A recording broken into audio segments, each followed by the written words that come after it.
Chers vendeurs, chers acquéreurs, bonjour. Vous êtes sur le point de vendre ou d'acheter un bien.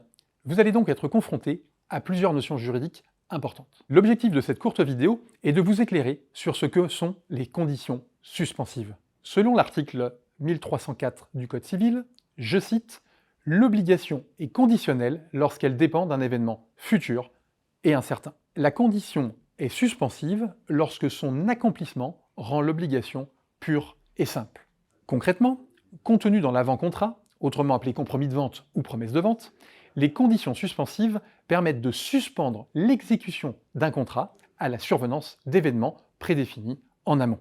Pour l'acheteur, les conditions suspensives les plus répandues sont les suivantes. Tout d'abord, l'obtention d'un prêt immobilier pour financer le logement. Deuxièmement, la vente d'un autre bien permettant de financer en totalité ou en partie cette nouvelle acquisition. Enfin, nous retrouvons parfois l'acceptation d'un permis de construire. D'autres conditions suspensives concernent quasiment toujours les parties.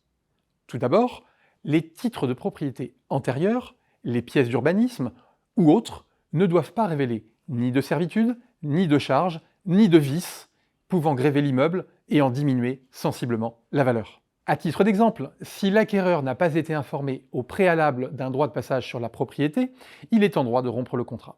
Deuxième condition suspensive classique, l'État hypothécaire ne doit pas révéler de saisie ou d'inscription dont la charge augmentée du coût des radiations à effectuer serait supérieure au prix, et pour lequel il n'aurait pas été obtenu de main levée ou de dispense de purge des inscriptions par les créanciers.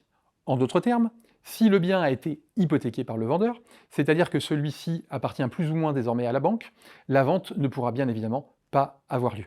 Troisième condition suspensive classique, l'éventuel titulaire d'un droit de préemption doit avoir renoncé à son droit.